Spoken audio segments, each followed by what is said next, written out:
নমস্কাৰ এডিএৰি gate 3 gate 4 3 number ক্লাছটোলৈ সকলোকে স্বাগতম জনাইছোঁ। আপোনালোকে চাই আছে বিশ্বাসী বন্ধু উন্নতি গুৰুত্বপূৰ্ণ ভিডিঅ'। যিসকল ষ্টুডেণ্ট আজি আমাৰ ভিডিঅ' প্ৰথম চাই আছে বা আমাৰ চেনেলত প্ৰথম আহিছে আপোনালোকে ভিডিঅ'টো শেষলৈকে চাওক। তাৰপিছত আপোনালোকে ডিচাইড কৰিব যে চেনেলটো ছাবস্ক্ৰাইব কৰিব লাগে নে নাই। যদিহে ভাল লাগে চেনেলটো ছাবস্ক্ৰাইব কৰিব, কাৰণ আমি সম্পূৰ্ণ চিলেবাছ আমি ডিছকাছ কৰি আছোঁ এডিএৰি।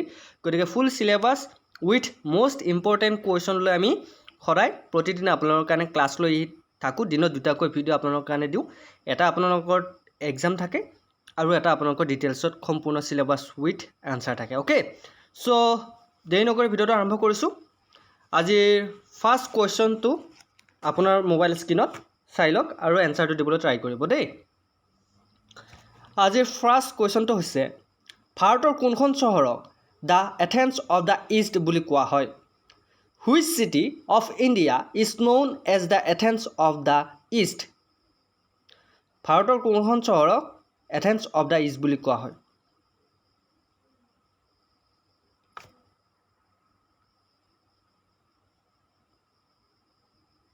শুদ্ধটো হৈছে মাদুৰাই। মাদুৰাই চহৰখনক ভাৰতৰ এথেন্স অফ দ্য ইষ্ট বুলি কোৱা হয়। মনত ৰাখিব, বহুত ইম্পৰ্টেণ্ট হয় কিন্তু কুৱেশ্যনকেইটা।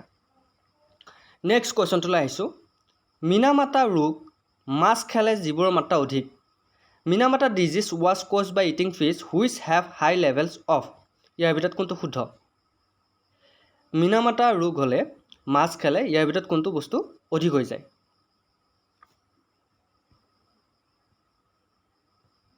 কোনটো বস্তু অধিক হৈ যায়? Yes, option B is a right answer. Mercury অধিক হৈ যায়। অ'কে, মিনামাতা ৰোগ হ'লে। নেক্সট কুৱেশ্যনটোলৈ আহিছোঁ। 2018 চনৰ আগষ্ট মাহত জৈৱ ইন্ধন ATF হিচাপে ব্যৱহাৰ কৰা প্ৰথমটো ভাৰতীয় বিমান কোম্পানী কোনটো আছিল? Which is the first Indian airline company that use biofuel as ATF in August 2018? কুৱেশ্যনটো অকণমান মন দিব দেই। কোনটো কোম্পানী আছিল বাৰু? এতিয়ালৈকে যদি আমাৰ আগৰ ভিডিঅ'বোৰ চোৱা নাই আপোনালোকে চাব পাৰে। যদিহে ভাল লাগে তেতিয়াহে চেনেলটো ছাবস্ক্ৰাইব কৰিব দেই। ইয়াৰ ভিতৰত শুদ্ধ উত্তৰটো হৈছে স্পাইচজেট যিটো কোম্পানী 2018 চনৰ আগষ্ট মাহত জৈৱ ইন্ধন ATF হিচাপে ব্যৱহাৰ কৰা প্ৰথমটো ভাৰতীয় বিমান কোম্পানী হিচাপে পৰিচিত আছিল। নেক্সট কুৱেশ্যনটোলৈ আহিছোঁ। উদ্ভিদ বিজ্ঞানৰ পিতৃ হিচাপে কাক জনা যায়? Who is known as father of botany? উদ্ভিদ বিজ্ঞানৰ পিতৃ হিচাপে কাক জনা যায়?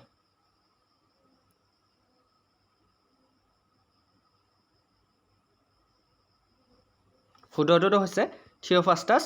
Option C is a right answer. তেখেতক উদ্ভিদ বিজ্ঞানৰ পিতৃ বুলি কোৱা হয়। মনত থাকিব। নেক্সট কুৱেশ্যনটোলৈ আহিছোঁ। জীৱ বিজ্ঞানৰ পিতৃ হিচাপে কাক জনা যায়? জীৱ বিজ্ঞান সকলোৱে জানে, biology. Who is known as father of biology? বায়'লজিৰ পিতৃ কোন?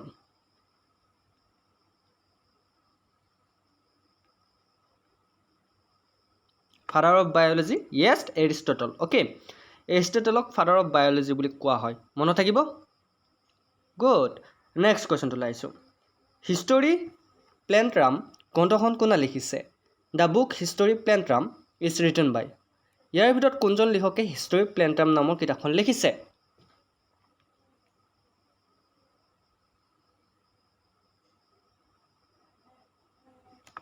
হিষ্টৰী প্লেণ্ট্ৰাম নামৰ কিতাপখন লিখিছে থিঅ'ফ্ৰাষ্টাছে। Option C is a right answer. তেখেতে এই কিতাপখন লিখিছে। মনত থাকিব। নেক্সট কুৱেশ্যনটোলৈ আহিছোঁ।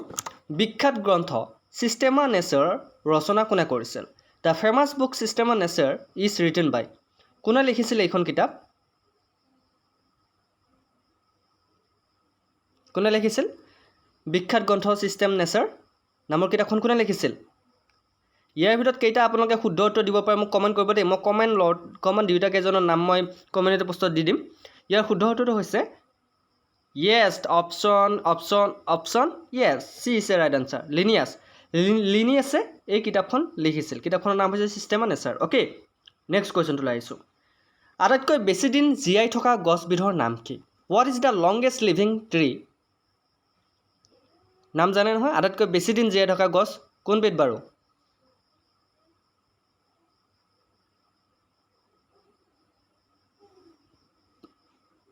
কওক। য়েছ, আটাইতকৈ বেছি দিন জীয়াই থকা গছবিধ হৈছে ইউকেলিপ্টাছ।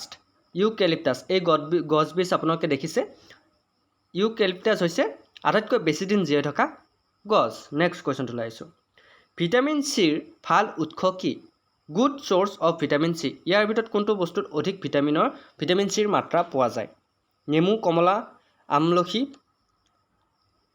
খৰিচা আপোনাৰ মৰিচ বুলি কয় আপোনাৰ জলকীয়া কিছুমান স্পেলিং আপোনাৰ অসমীয়াত ভুল হৈ আছে এইবিলাক আপোনাৰ ইগন'ৰ কৰিব চ' আপোনালোকে ইংলিছটো প্ৰায় চাবলৈ চেষ্টা কৰিব লেমন অৰেঞ্জ আমলা চিলি ইয়াৰ ভিতৰত কোনটো শুদ্ধ ক'ত অধিক ভিটামিনৰ মাত্ৰা পোৱা যায়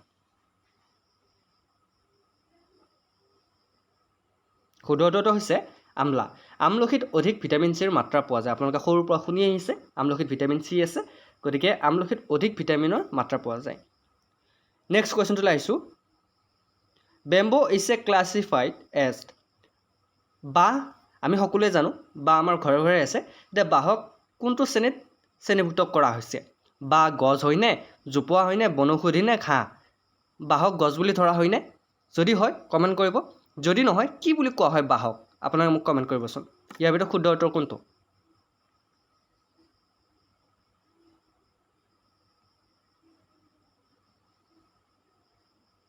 একদম কাৰেক্ট এনচাৰ হৈছে বাঁহক আমি যে বাঁহ গছ বুলি কওঁ আচলতে চাইণ্টিফিকেলি বাঁহক গছ বুলি ধৰা নহয় সেইটো মনত ৰাখিব আজিৰ পৰা বাঁহক গছ বুলি ধৰা নহয় বাঁহক কি বুলি ধৰা হয় গ্ৰাছ হাঁহ বুলি ধৰা হয় গতিকে option B is right answer মনত থাকিব আজিৰ পৰা এইটো ডাউট ক্লিয়াৰ পৰীক্ষাত আহিলে লিখিব পাৰিবা যে বাঁহক কোনটো ক্লাছত ক্লাছিফাই কৰা হৈছে বাঁহক বাঁহ ট্ৰি নহয় চাৰ্প নহয় হাৰ্ব নহয় বাঁহ হৈছে গ্ৰাছ মানে হৈছে ঘাঁহ অ'কে নেক্সট কুৱেশ্যনটোলৈ আহিছোঁ আটাইতকৈ পুৰণি বিদ্যালয় ভাৰতীয় দৰ্শন হৈছে the oldest school Indian philosophy is ইয়াৰ ভিতৰত কোনটো শুদ্ধ উত্তৰ আটাইতকৈ পুৰণি বিদ্যালয় ইয়াৰ ভিতৰত কোনটো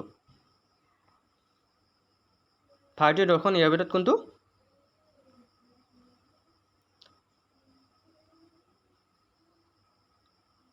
য়েছ শুদ্ধটো হৈছে অপশ্যন ডি সংখ্যা অ'কে আটাইতকৈ পুৰণি বিদ্যালয় ভাৰতীয় দৰ্শন হৈছে Samkhya option D is right answer next কুৱেশ্যনটোলৈ আহিছোঁ গৌতম বুদ্ধৰ সময়ত বিখ্যাত চিকিৎসকজন কোন আছিল the famous physician during Buddhist time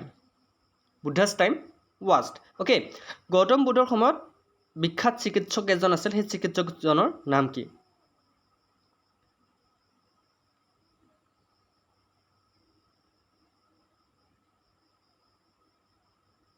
য়েছ শুদ্ধটো হৈছে গৌতম বুদ্ধ যেতিয়া জীয়াই আছিল তেতিয়া সেই সময়ত এজন বিখ্যাত চিকিৎসক আছিল চিকিৎসকজনৰ নাম হৈছে জীৱক অ'কে নাম শুনিছে নহয় জীৱক গতিকে option B is right answer next কুৱেশ্যনটোলৈ আহিছোঁ শেষৰ তীৰ্থংকৰজনৰ নাম কি নেম দ্য লাষ্ট তীৰ্থংকৰ আপোনালোকে জানে শেষ তীৰ্থংকৰজন কোন আছিল বাৰু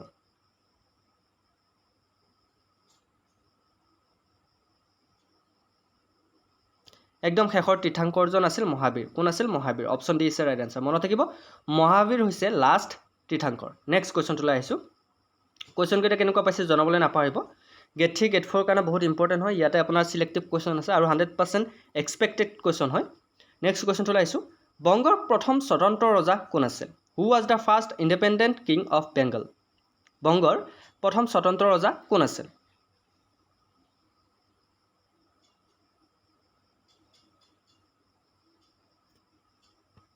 শুদ্ধটো হৈছে শশাংক বংগৰ স্বতন্ত্ৰ ৰজাজন আছিল শশাংক নামটো মনত ৰাখিব নেক্সট কুৱেশ্যনটোলৈ আহিছোঁ চি ইউ কি কিতাপখনৰ লিখক কোন আপোনালোকে নাম শুনিছে Si-Yu-Ki was authored by Si-Yu-Ki কোনে লিখিছিল বাৰু চি ইউ কি চাওঁ কোনে শুদ্ধ উত্তৰ দিব পাৰে কাৰ মনত আছে এইখন কিতাপ কাৰ হয়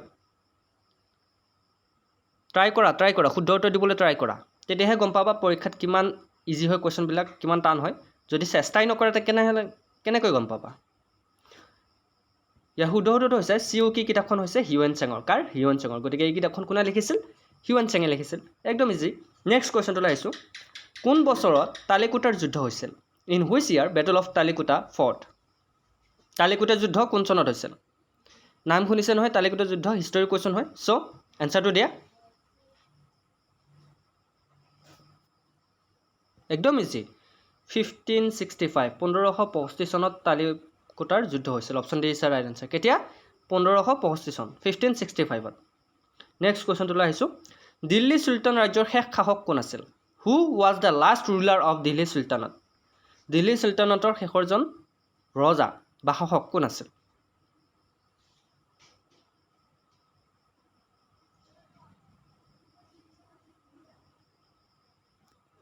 একদম ইজি কুৱেশ্যন হয় ইব্ৰাহিম লোডি দিল্লী চালতানাতৰ শেষৰজন ৰজা আছিল Ibrahim Lodi okay option D is right answer next কুৱেশ্যনটোলৈ আহিছোঁ আলেকজেণ্ডাৰ ভাৰতত কিমান দিন থাকিছিল Alexander stayed in India for কিমান দিনলৈ আলেকজেণ্ডাৰ ভাৰতলৈ আহিছিল বা ভাৰতত থাকিছিল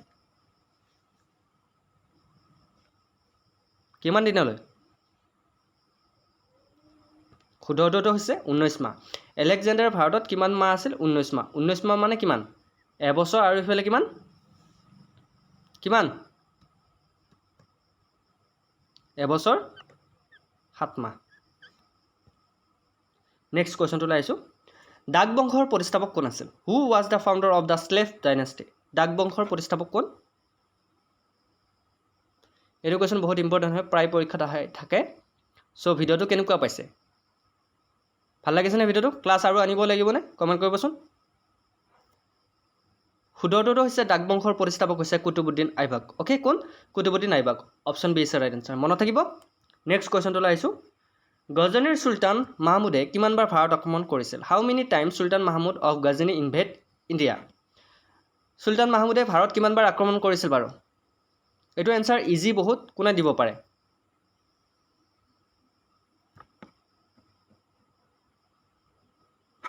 শুদ্ধটো হৈছে 17 বাৰ কিমানবাৰ 70 টাইম অ'কে 17 বাৰ চুলতান মাহমুদে ভাৰত আক্ৰমণ কৰিছিল মনত থাকিব so' option D is right answer আজিৰ ভিডিঅ'টো এইকেইটা কুৱেশ্যন লৈ আহিছিলোঁ বহুত ইম্পৰ্টেণ্ট কাৰণ চিলেক্টেড কুৱেশ্যন হয় এক্সপেক্টেড কুৱেশ্যন হয় কাৰণ এইটো ক্লাছত আপোনালোকে এই চিৰিজটোত অকল এক্সপেক্টেড কুৱেশ্যন আৰু চিলেক্টেড কুৱেশ্যন পাব যধামধা যি টি কুৱেশ্যন নাপায় চ' দুটাকৈ ক্লাছ আনিম বুলি মই আপোনাক সদায় কৈছোঁ ক্লাছ দুটা হ'ল এটা মৰ্ণিং 8টা বজাত ক্লাছ থাকিব এটা আপোনাৰ গধূলি টাইমত থাকিব গতিকে দুটা ক্লাছ এটেণ্ড কৰিবা বহুত ইম্পৰ্টেণ্ট কুৱেশ্যন আমি ডিছকাছ কৰিম আৰু খুব কম সময় আছে কম সময়ৰ ভিতৰত আমি সকলোবোৰ জিকে কুৱেশ্যন আমি শেষ কৰি দিম অ'কে জিকে থাকিব ৰিজনিং থাকিব ইংলিছ থাকিব কাৰণ জিকেৰ পৰা 52 কুৱেশ্যন আহে আপোনালোকে জানে বহুত মাৰ্ক জিকেৰ পৰা বহুতে ৰৈ যায় জিকে আপোনালোকে যদি কৰিব নোৱাৰে তেনেহ'লে আপোনালোকে চাকৰি নাপাব সেইটো মনত ৰাখিব চ' ভিডিঅ'টো ইমান আছিল আশা কৰি চাই ভাল পালে যদি ভাল পাইছে লাইক কমেণ্ট শ্বেয়াৰৰ লগতে আমাৰ বিশ্বাসী বন্ধু চেনেলটো ছাবস্ক্ৰাইব কৰি দিবলৈ নাপাহৰিব আজিলৈও মই অন্য এটা ভিডিঅ'ত আকৌ লগ পোৱাৰ প্ৰতিশ্ৰুতিৰে জয় হিন্দ জয় আই অসম